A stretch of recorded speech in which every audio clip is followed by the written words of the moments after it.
The silence in the room became heavy. A few students turned to stare at Jake with what might have been shock or horror. The Valoran beside him made a small sound that might have been a gasp. Vextal's forearms became very still. "Flawed," he repeated, his voice flat. "You have been in this classroom for less than 30 minutes and you believe you have identified a flaw in a principle that has stood for thousands of years?" "Yes, sir," Jake said, his heart pounding but his voice steady. "History is full of examples where smaller forces defeated larger ones through superior tactics, better knowledge of terrain, or unconventional strategies. Numbers aren't everything." "Human history," Vextal said, and now there was definitely amusement in his tone. "You are thinking of battles fought on a single planet, with primitive weapons over limited territories. Space warfare is different. There is no terrain to exploit, no weather to use as an advantage, no civilian population to hide among. There is only mathematics." Jake wanted to argue further but realized he was already on thin ice. He sat down, feeling the weight of 30 pairs of alien eyes on him. Vextal moved closer to Jake's seat, his scaled face unreadable. "However, I appreciate boldness in my students, even when it borders on arrogance. You clearly believe in your position, so I will offer you an opportunity to prove it." The commander's next words would change everything. "1 week from today, you and I will face each other in the combat simulator. I will command a force of 25 ships. You will command 5. If superior technology and tactics can truly overcome a 5-to-1 numerical disadvantage, as you claim, then you should be able to defeat me. If you lose, you will apologize to this class and acknowledge that perhaps humanity still has much to learn about warfare. If you win, I will reconsider my axiom and admit that perhaps there are exceptions." Jake swallowed hard, realizing what he had just gotten himself into. "Yes, sir, I accept." Vextal's teeth showed in what might have been a smile. "Excellent. Class dismissed. Lieutenant Morrison, I suggest you spend the next week preparing. You will need every advantage you can find." As the other students filed out, many of them gave Jake looks that ranged from pity to curiosity. The Valoran paused beside him and spoke in a soft musical voice. "I am Quinsha. No one has ever beaten Commander Vextal's 5-to-1 scenario. It is designed to be unwinnable, to teach us humility and the wisdom of calling for reinforcements." "Well," Jake said, watching Vextal's tall form disappear through the doorway, "I guess I have a week to figure out how to do the impossible." Quinsha blinked twice, the Valoran gesture of respect. "Then I wish you fortune, human. You will certainly need it." On the 7th night, the night before the simulation, Jake couldn't sleep at all. He paced his quarters, reviewing every detail of the plan. There were so many things that could go wrong, so many moments where split-second timing would mean the difference between victory and humiliation. Amy and Carlos stopped by late in the evening, bringing more of the terrible station coffee and words of encouragement. "You know this is crazy, right?" Carlos said, though he was smiling. "If this works, you're going to change how people think about warfare. If it fails, you're going to be the guy who challenged a legendary instructor and got destroyed in front of everyone." "No pressure," Amy added, punching Jake lightly on the shoulder. "But seriously, we've done everything we can to prepare. The plan is sound. The tactics are solid. Now you just need to execute." After they left, Jake stood at his window looking out at the stars beyond the station. Somewhere out there was Earth, the planet where humans had spent thousands of years fighting each other, learning hard lessons about warfare through blood and sacrifice. The coalition species had fought aliens, external threats that followed predictable patterns. But humans had fought humans, enemies who thought like them, who adapted and innovated and refused to give up even when defeat seemed certain. That was humanity's advantage, Jake realized. Not superior technology or numbers, but the willingness to do whatever it took to survive. The ability to look at a situation that seemed hopeless and find a way forward anyway. The refusal to accept that any rule was absolute or any defeat was inevitable. He thought about all the human commanders throughout history who had faced impossible odds. They hadn't won because they were stronger or better armed. They had won because they had been willing to break the rules, to sacrifice what others considered sacred, to fight in ways their enemies never expected.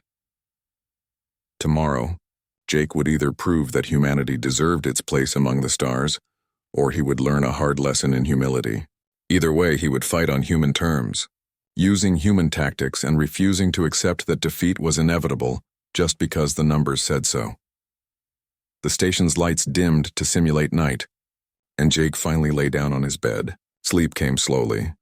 But when it did, he dreamed not of defeat, but of ancient human warriors charging into impossible battles with nothing but courage and the certainty that sometimes breaking every rule was the only way to win.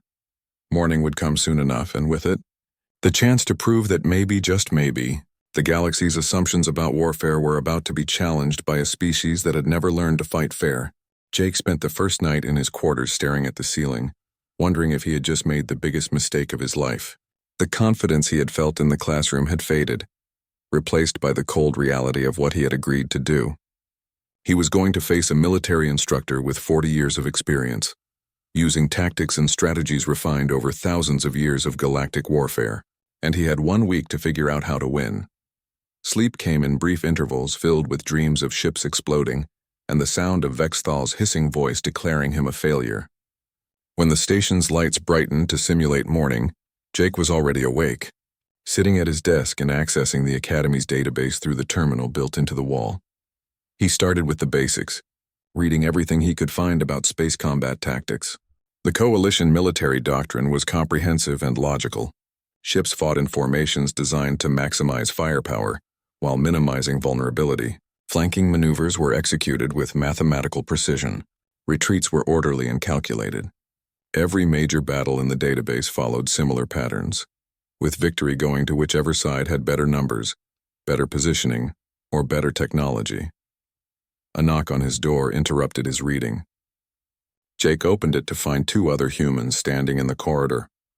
He recognized them from the transport that had brought him to the station, though they hadn't spoken during the journey. The woman stepped forward first, offering her hand. "Amy Parker, Communications Specialist. I heard about what happened in your class yesterday.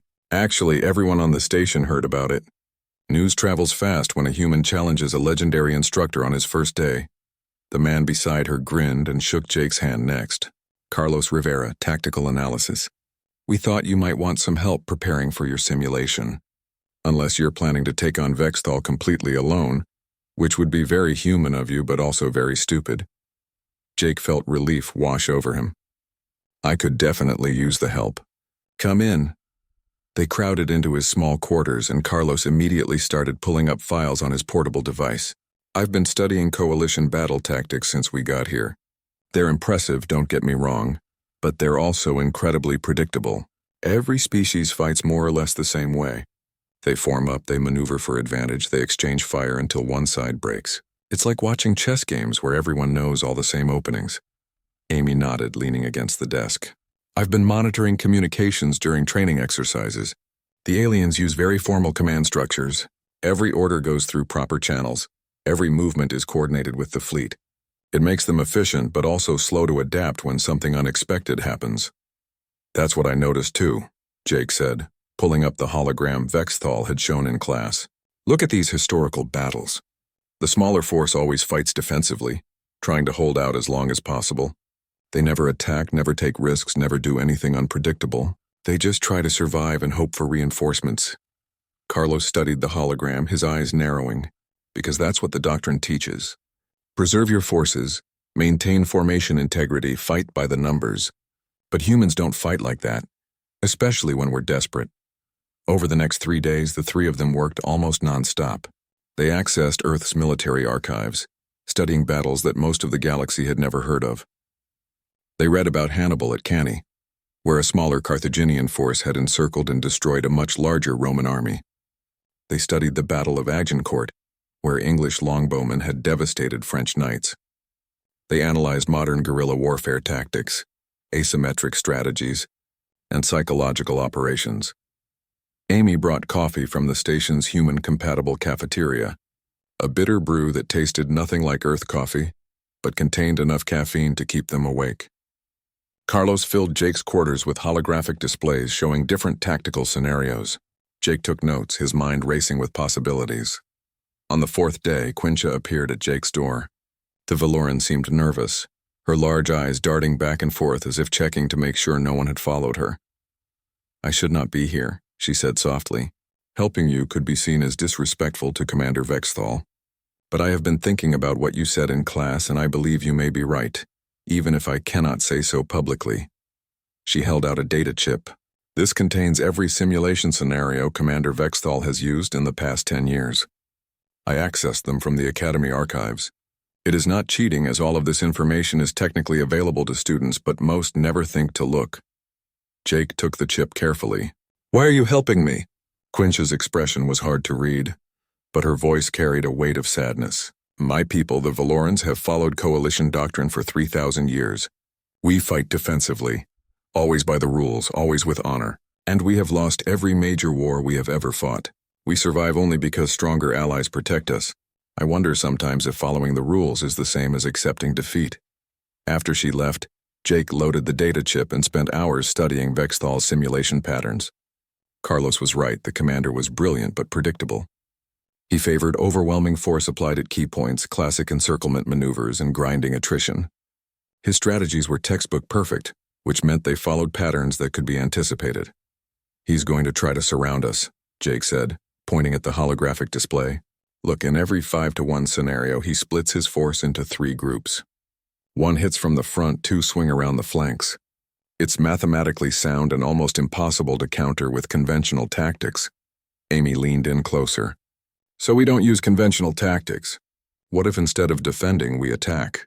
What if we break every rule in their playbook?" Carlos pulled up a star map. "The simulation environments are randomly generated, but they always include some kind of obstacle field. Asteroids, debris, something to add complexity. Vexthal uses them for cover and positioning. But what if we use them as weapons?" The idea began to take shape. They would need to make Vexthal think they were panicking, that they were undisciplined and desperate. They would need to sacrifice things that Coalition doctrine said should never be sacrificed. They would need to fight dirty, to use deception and misdirection, to turn every assumption the commander made against him.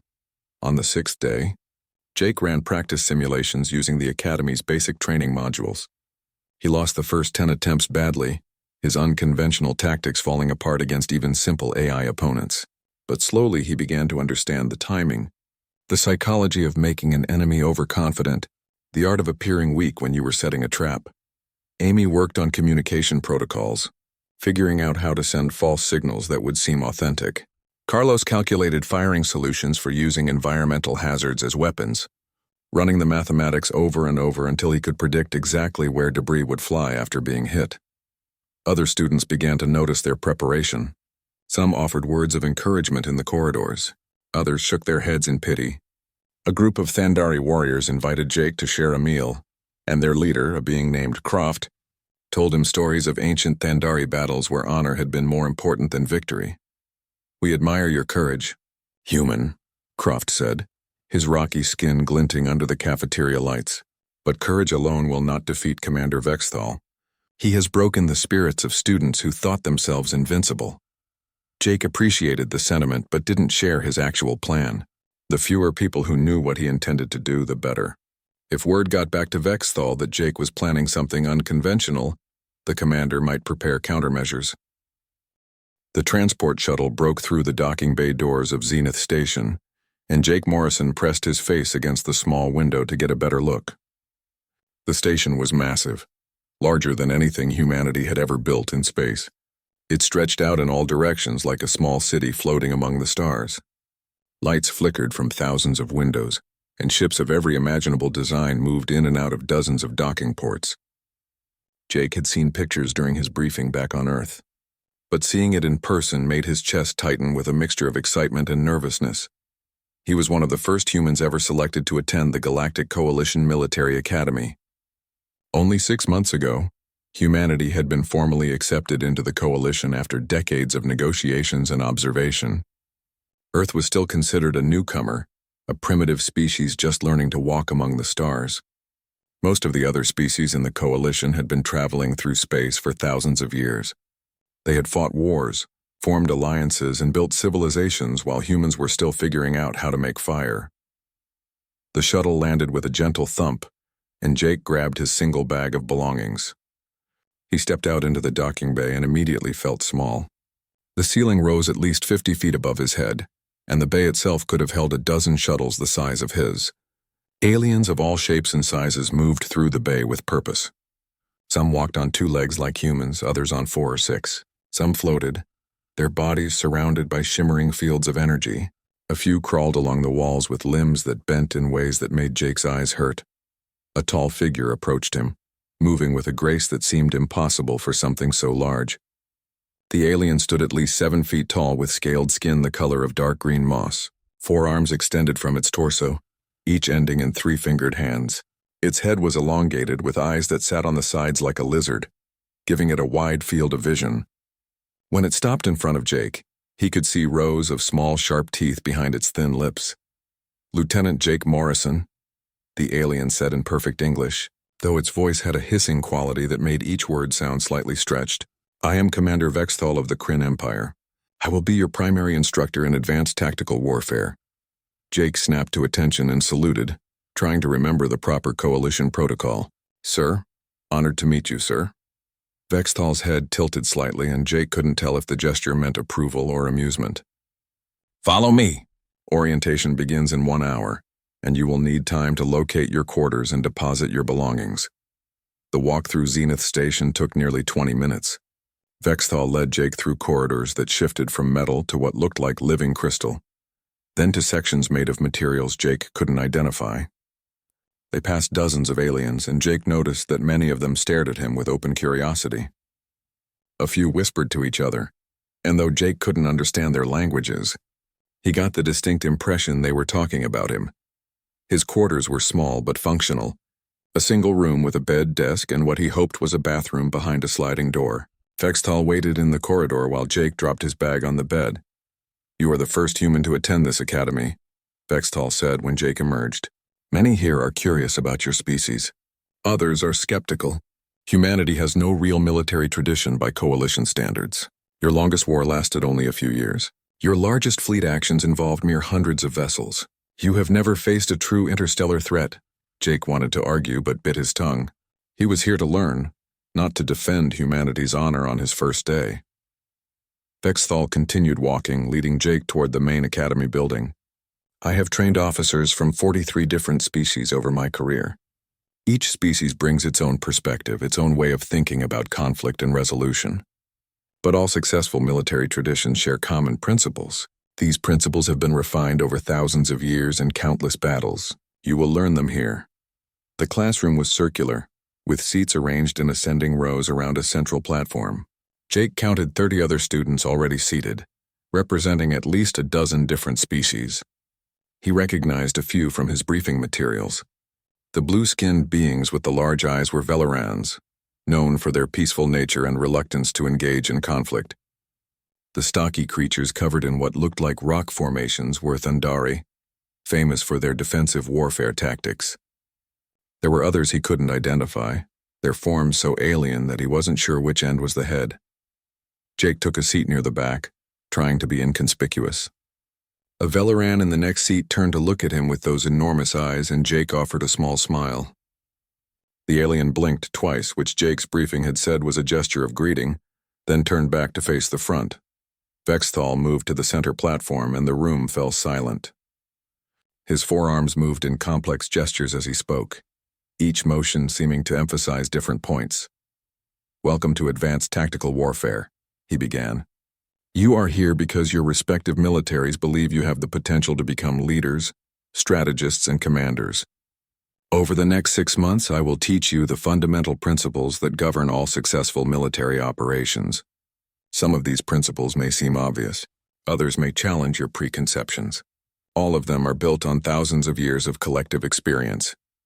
The commander's eyes swept across the room, pausing briefly on Jake before continuing. "We will begin with what I call the fundamental axiom of space warfare. It is simple, elegant, and has proven true in every major conflict in recorded galactic history." One of Vexthal's hands moved, and a holographic display appeared above the central platform. It showed 2 fleets of ships facing each other in the darkness of space. One fleet had 5 ships, sleek and advanced-looking. The other had 20 ships, bulkier and less sophisticated. Superior numbers with adequate technology will always defeat inferior numbers with superior technology, Vexthal said, his voice carrying the weight of absolute certainty. Always. Without exception. The hologram played out a battle simulation. The larger fleet surrounded the smaller one, absorbing losses but pressing forward with overwhelming force. Within minutes, the 5 advanced ships were destroyed, having taken down only 8 of their opponents. Technology provides an advantage, Vexthal continued, but it cannot overcome a significant numerical disadvantage. A fleet of 100 outdated vessels will defeat a fleet of 20 modern vessels. 1,000 soldiers with basic weapons will overwhelm 100 soldiers with advanced weapons. This is mathematics, not opinion. The commander showed example after example, pulling from battles fought by dozens of different species over thousands of years. Each one supported his axiom. The students around Jake nodded, accepting the lesson as fact. Many of them were taking notes on devices Jake didn't recognize. But something bothered Jake as he watched the examples. Every battle followed similar patterns. The larger force would spread out, surround the smaller force, and grind it down through attrition. The smaller force would fight defensively, trying to hold out and inflict maximum casualties before inevitable defeat. It was logical, mathematical, and completely predictable. Jake raised his hand. The room went silent. Vexthal's head swiveled to focus both eyes on the human in the back row. "Yes, Lieutenant Morrison?" Jake stood, trying to keep his voice respectful but firm. "Sir, with respect, I believe your axiom is flawed." "Ma'am, I am honored by the offer, but I need to think about it." "This is a significant decision." Admiral Kresh nodded, her scaled face showing approval. "Take 3 days to consider. Discuss it with your fellow human officers, with Commander Vexthal, with anyone whose counsel you value. But understand that this is not just about you, Lieutenant. This is about humanity's role in the coalition. You have shown us something we did not know we were missing. That contribution has value beyond any single military posting." That evening, Jake sat with Amy and Carlos in the station's observation lounge, watching ships move through the darkness beyond the transparent walls. He told them about the offer and the decision he faced. "You should take it," Amy said immediately. "This is bigger than any of us. You are shaping how the entire galaxy thinks about warfare. How often does anyone get a chance to do that?" Carlos nodded agreement. "Plus, think about it from Earth's perspective. We just joined the coalition. We are the new kids, the primitives who barely made it to space. But you beat their best instructor using human tactics. You are proving that we belong here, that we have something valuable to contribute. That helps all of humanity, not just you." Jake stared out at the stars, thinking about Earth and the long journey that had brought humanity to this point. They had fought among themselves for thousands of years, learning hard lessons through blood and sacrifice. Now those lessons had value beyond Earth, beyond humanity's small corner of the galaxy. 3 days later, Jake accepted the position as permanent instructor at the Galactic Coalition Military Academy. The news spread quickly through the station, and many students who had attended his seminar stopped him in the corridors to express their approval. On his first day in his new permanent role, Jake arrived at the classroom to find Vexthal already there, arranging holographic displays. The old commander looked up and made a gesture of welcome with 2 of his 4 arms.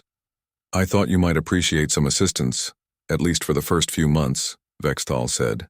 "I have much to learn about teaching asymmetric warfare, and I suspect we will both learn from working together." Jake smiled, feeling a sense of rightness settle over him. "I would be honored, sir. After all, you are the one who taught me my most important lesson." "Oh? And what lesson was that?" "That the greatest strength is not in being right, but in being willing to admit when you might be wrong. You could have dismissed me after the simulation, could have found excuses for your defeat. Instead, you acknowledged it and learned from it. That took more courage than anything I did in the battle." Vexthal was silent for a moment, then made a sound that might have been Kryn laughter. "Perhaps we have both learned something valuable, Lieutenant Morrison. You learned that challenging authority can lead to growth. I learned that authority means nothing if it cannot be challenged." Students began filing into the classroom, and Jake took his position at the front. He looked out at the diverse faces, the dozens of species represented, all of them here to learn something that humanity had figured out through necessity and desperation.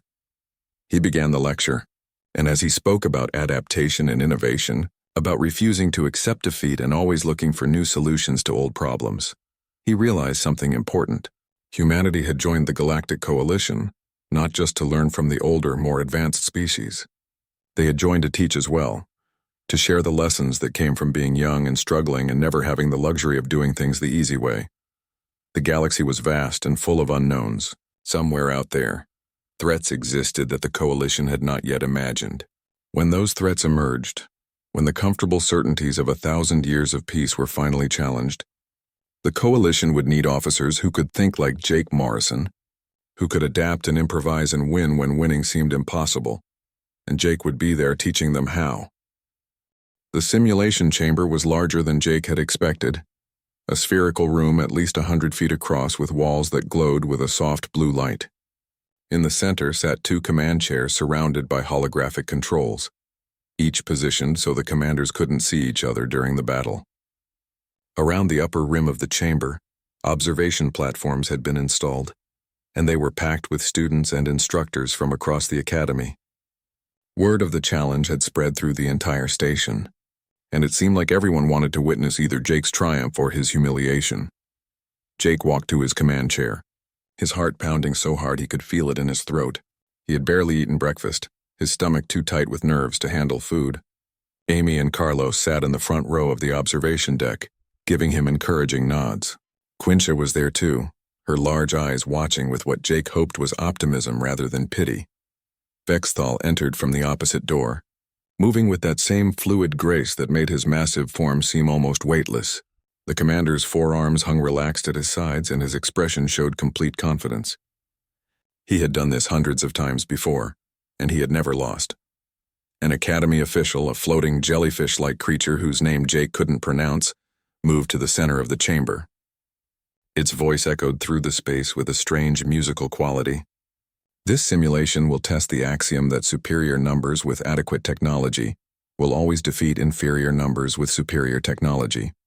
Commander Vexthal will command a force of 25 standard coalition frigates. Lieutenant Morrison will command 5 advanced human-designed frigates with superior weapons and shielding. The objective is simple: destroy or disable the enemy fleet.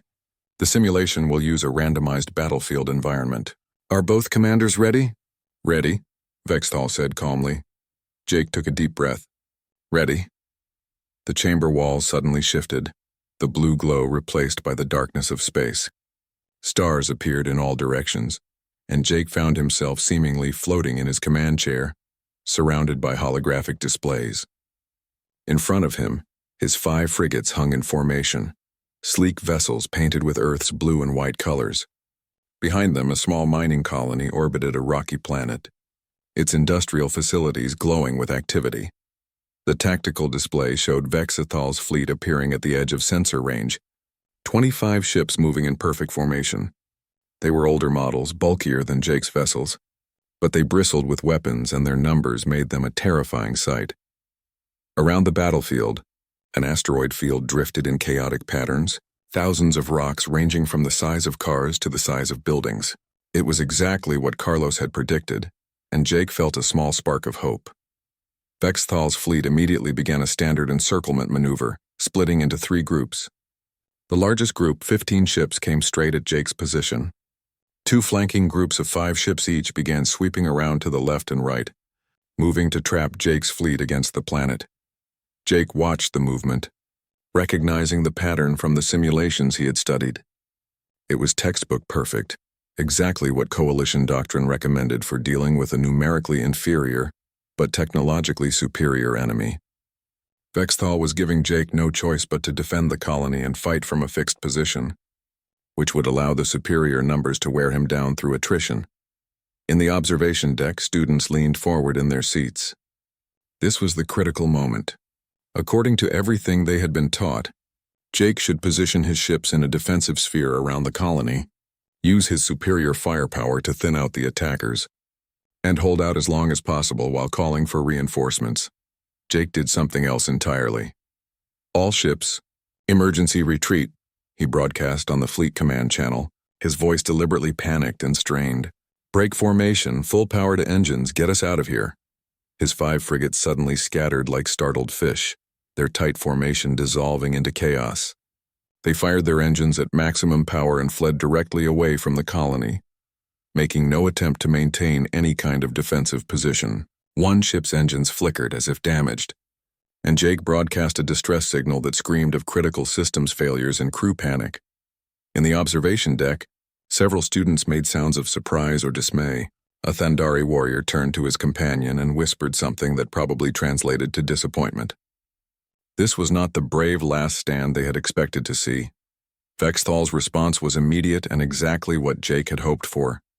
The commander saw an enemy in full retreat, apparently panicking and abandoning their post. He ordered his fleet to pursue aggressively, sensing an easy victory. All three groups of ships accelerated, converging on Jake's fleeing vessels with their weapons charging for the kill. Jake led his ships directly into the asteroid field, weaving between the massive rocks in patterns that looked desperate and random. His formation was sloppy, his ships spread too far apart, his movements undisciplined and chaotic. To any trained military observer, it looked like a commander who had completely lost control of his forces. Vexthal pursued without hesitation, his ships maintaining their tight formations even as they entered the asteroid field. He ordered his vessels to tighten the net, to close the distance before Jake could escape to open space. The commander's tactical display showed Jake's ships as scattered and vulnerable, perfect targets for a coordinated strike. Jake counted seconds in his head, watching his sensors carefully. Vexthal's fleet was pushing deep into the asteroid field now, their formations compressed to navigate between the larger rocks. The three groups were converging, exactly as Jake had calculated they would. Now, Jake whispered. Three of his frigates suddenly reversed course in perfect synchronization, their engines flaring bright as they spun on their axes. Their weapons, which had been cold and dark during the retreat, suddenly powered up and fired. But they didn't fire at Vexthal's ships. They fired at specific asteroids that Jake's crew had marked during their apparently panicked flight. The targeted asteroids, already unstable from natural collisions, exploded into fragments under the concentrated firepower. Huge chunks of rock began tumbling through space in carefully calculated trajectories, directly into the path of Vexthal's pursuing fleet. The commander's ships, packed tightly together for an aggressive pursuit, had no room to maneuver. Collision warnings screamed across their tactical displays. Three ships smashed into asteroids head-on, their shields collapsing under the impact. Two more collided with each other trying to evade, their hulls crumpling. The neat formations dissolved into chaos as every ship struggled to avoid the sudden debris field. But Jake wasn't finished. While Vexthal's attention was focused on the asteroid chaos, Jake's other two frigates suddenly appeared from behind a large asteroid, where they had been hiding with all systems powered down. They had played dead during the entire chase, letting Vexthal's fleet race past them. Now they struck from an unexpected angle, their weapons tearing into the rear of the enemy formation. Four more of Vexthal's ships took critical damage before they could even turn to face this new threat. The simulation was barely 5 minutes old, and the commander had already lost nearly a third of his fleet without landing a single shot on Jake's forces. In the observation deck, the silence was absolute. Students stared at the holographic display in shock. This was not how space battles were supposed to go. This was chaos, deception, and tactics that broke every rule they had been taught. The first session of the asymmetric warfare seminar was scheduled for 3 days after the simulation, and Jake spent every waking hour preparing. He sat in his quarters surrounded by holographic displays showing everything from ancient Earth battles to modern special operations tactics, trying to organize thousands of years of human military experience into something that could be taught to aliens who had never fought the way humans did. Amy helped him develop presentation materials while Carlos worked on creating simulation scenarios that would demonstrate the concepts without being too complex. The problem was that human warfare was messy and intuitive, based on reading situations and adapting quickly. Coalition warfare was clean and mathematical, based on following proven formulas. Bridging that gap would not be easy. When Jake entered the classroom on the day of the first seminar, he was shocked to find it completely full. Every seat was taken, and students lined the walls. He had expected maybe a dozen curious individuals, but there had to be at least 60 aliens packed into the space. Croft the Thandari warrior sat in the front row, along with Quinshaw and several other students Jake recognized from his first day. In the back, several senior instructors observed, including Vexthal himself. Jake took his position at the front of the class, his hands sweating despite the station's controlled temperature. "Thank you all for coming," he began, his voice steadier than he felt. "I want to start by being honest with you. I am not a great warrior or a tactical genius. I am just a lieutenant who got lucky in a simulation. Everything I am going to teach you comes from human military history, from commanders and soldiers who faced impossible situations and found ways to survive." A student near the middle, a being with multiple eye stalks, raised one of them. "Lieutenant Morrison, Commander Vexthal said you fought without honor. Is that truly the human way of warfare?" Jake considered the question carefully. Honor means different things to different species. For humans, the greatest honor is in protecting those who cannot protect themselves, in completing the mission even when it costs everything, in never giving up no matter how bad things look. How we fight, the specific tactics we use, those are just tools. What matters is winning when winning means survival. He pulled up a holographic display showing the Battle of Thermopylae, where 300 Spartan warriors had held off a Persian army of thousands. "This is one of our most famous battles. These soldiers knew they would die, but they fought anyway to buy time for their people to escape. They used terrain, they used deception, they used every advantage they could find. The Persians had overwhelming numbers, but the Spartans chose a battlefield where those numbers meant less. They turned the enemy's strength into a weakness." Quincia leaned forward in her seat. "But they still lost. They still died." "Yes," Jake agreed. "But they achieved their objective. They delayed the enemy long enough for their civilization to prepare and eventually win the war." Sometimes victory does not mean walking away alive. Sometimes it means making your death count for something. Over the next 2 hours, Jake walked them through concept after concept. He explained guerrilla warfare, showing how small groups could harass and weaken much larger forces through hit-and-run tactics.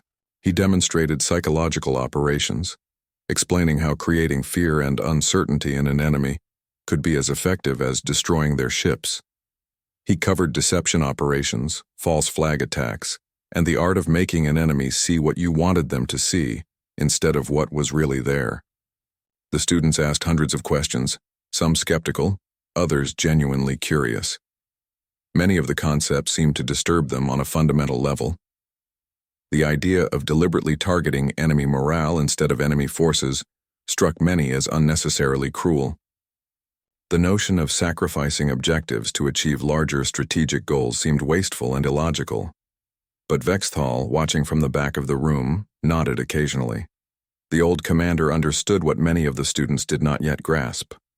That warfare was not about following rules but about achieving objectives by any means necessary. After the class ended, Vexthal approached Jake as students filed out. "That was well done, Lieutenant. You presented complex ideas in ways they could understand, even if they did not yet accept them." "Thank you, sir," Jake said, gathering his materials. "But I am not sure how much of this will actually stick. Most of them looked horrified when I explained booby traps and ambush tactics." "They will understand in time," Vexthal assured him. "Or at least, some of them will. The ones who truly grasp what you are teaching will become better officers for it. The ones who cannot accept it will at least know to watch for such tactics from potential enemies." The commander gestured for Jake to walk with him, and they left the classroom together, moving through the station's corridors. "I have been thinking about our simulation battle constantly since it occurred. I have analyzed every decision you made, every trick you employed, and I have realized something important." "What is that, sir?" "That I let my own success make me complacent. I had defeated every challenge placed before me for so long that I stopped considering the possibility of defeat. I stopped questioning my own assumptions. When you challenged my axiom in class that first day, I should have been intrigued. Instead, I was dismissive. I assumed you were wrong simply because you were inexperienced, not because I had examined your argument." They stopped at an observation window that looked out over the docking bays. Ships of all sizes and designs moved in and out, a constant flow of traffic that never ceased. "The coalition has been at peace internally for over 1,000 years, Vexthal continued. "We fight pirates, we fight rogue elements, we occasionally fight hostile alien species on the frontier. But we have not fought a true peer conflict in living memory. We have not faced an enemy that could match us technologically and tactically. You think that could change? Jake asked. I think it is inevitable, Vexthal said quietly. The galaxy is vast, and we have explored only a fraction of it. Somewhere out there, there are species we have not yet encountered. Some may be peaceful. Others may not be. And when we meet a hostile species that fights the way humanity fights, with innovation and ruthlessness and a refusal to follow our rules, the coalition will be unprepared. Jake felt a chill despite the comfortable temperature. Is that why you really created this seminar? Not to honor me, but to prepare for a threat you see coming? Both, Vexthal admitted. You deserve recognition for what you accomplished. But yes, I also see strategic value in teaching coalition officers to think differently. Humanity may be the vaccine that prevents a future plague. Over the following weeks, the seminar continued to draw large crowds. Jake worked with Amy and Carlos to develop more sophisticated scenarios and training exercises. Some students dropped out, unable to reconcile human tactics with their own cultural values. But others stayed and began to truly understand what Jake was teaching. Croft became one of the best students, his warrior background giving him an instinctive grasp of applying force at unexpected moments. Quinshaw surprised everyone by demonstrating a talent for deception and misdirection, her gentle Velaran nature hiding a sharp tactical mind. Even some of the senior instructors began attending, sitting quietly in the back and taking notes. One afternoon, Jake was called to a meeting with the Academy's senior leadership. He entered the conference room to find a dozen high-ranking officers from various species, including several he recognized from coalition military broadcasts. At the head of the table sat Admiral Kresh, a distinguished Kryn who commanded the entire Academy. Lieutenant Morrison, the Admiral began, her voice formal but not unfriendly. We have been reviewing reports of your seminar and its impact on our students. Commander Vexthal has provided extensive documentation of the pedagogical value of your instruction. Jake stood at attention, unsure where this was going. Yes, ma'am. The Coalition Military Command has taken an interest in your work. They have requested that we expand your seminar into a full course, integrated into the standard curriculum for all tactical officers. They have also requested that you remain here as a permanent instructor, rather than returning to Earth's fleet as originally planned. Jake's mind raced. Staying at the Academy meant giving up field assignments, giving up the chance to serve on Earth ships, possibly giving up the chance to see his home planet for years. But it also meant the opportunity to influence an entire generation of coalition officers, to ensure that humanity's perspective was represented in the galaxy's military thinking. Vexthal's remaining ships attempted to regroup, pulling back from the asteroid field and forming a defensive sphere, a standard coalition formation designed to protect against attacks from any direction. It should have been a safe position, a chance to reassess and plan a new approach. Jake broadcast another signal, this time a formal surrender. His ships powered down their weapons and came to a halt, appearing to accept defeat. Vexthal hesitated. The surrender seemed premature given that Jake still had all 5 ships intact while the commander had only 16 remaining. But surrender protocols were clear in coalition warfare. When an enemy offered surrender, you accepted it. Hold fire, Vexthal ordered his fleet. Prepare to accept their surrender. His ships lowered their weapons, and several moved forward to take Jake's vessels into custody. That was when Jake fired on the mining colony. His ships opened up with full weapons power on the industrial facilities orbiting the planet. The colony, which Jake was supposedly defending, exploded in a massive fireball as its fuel storage and processing centers detonated. The explosion was enormous, sending debris and shrapnel flying outward in all directions. In the observation deck, several students actually stood up in shock. Destroying the objective you were meant to protect was unthinkable in coalition warfare. It violated every principle of military honor and duty. But Jake wasn't thinking about honor. He was thinking about physics. The debris from the colony spread outward in a wave, and Vexthal's ships, positioned in their defensive sphere and with their weapons lowered, were directly in its path. Huge chunks of metal and rock slammed into the fleet, forcing ships to scatter or take damage. The neat defensive formation fell apart. Jake's ships, which had never actually powered down despite their surrender signal, immediately attacked. They targeted individual ships using hit-and-run tactics to pick off isolated vessels. Every time Vexthal tried to regroup his forces, Jake created another distraction or launched another attack from an unexpected angle. The battle devolved into a running fight that bore no resemblance to proper fleet warfare. Jake refused to engage in direct combat, instead using the asteroid field for cover and striking only when he had overwhelming advantage at a specific point. He broadcast false distress signals to lure ships into traps. He used debris as cover. He made his ships appear damaged when they were fine, and appear fine when they were damaged. Vexthal fought brilliantly with the tools he had, trying to impose order on chaos. But every time he established a formation or planned a coordinated strike, Jake did something unexpected that forced him to adapt. The commander was fighting a battle he had trained for his entire life, while Jake was fighting a completely different kind of war. One by one, Vexthal's ships fell. 15 became 10, 10 became 5, 5 became 2. The simulation had been running for nearly 2 hours, far longer than any normal engagement. Finally, Jake's frigates surrounded the last 2 enemy vessels. They were damaged but functional, and Vexthal still had options.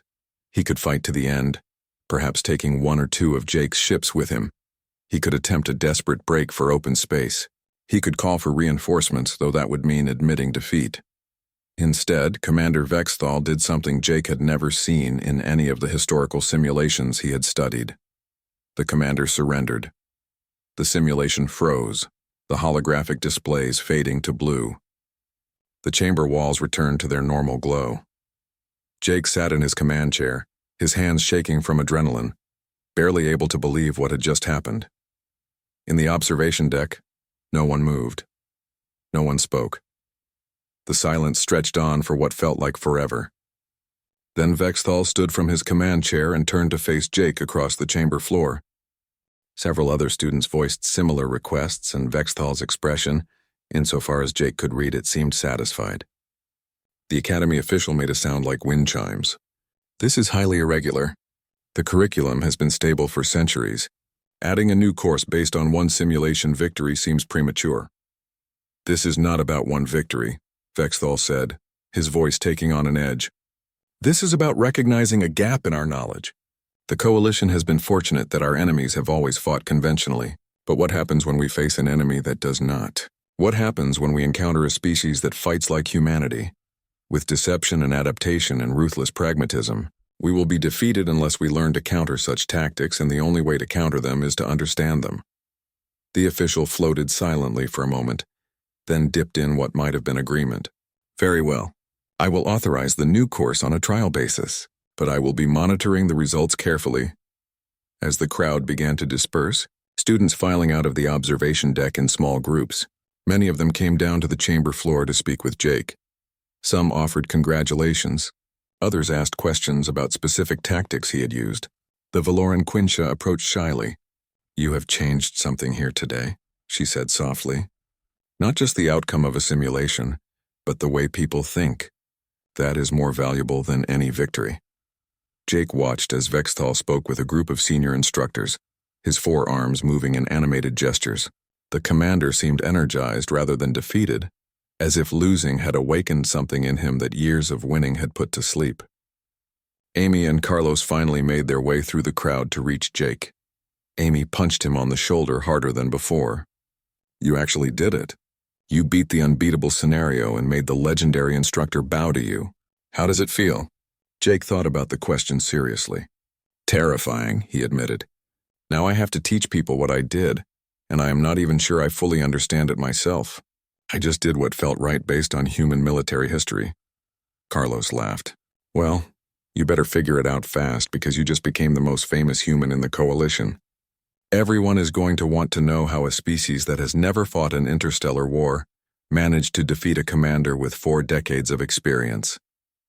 As they walked out of the simulation chamber together, Jake realized that something fundamental had shifted. He had come to the Academy expecting to learn from the galaxy's greatest military minds. Instead, he had taught them something they had forgotten. that the greatest weakness of any military tradition is the assumption that it cannot be challenged.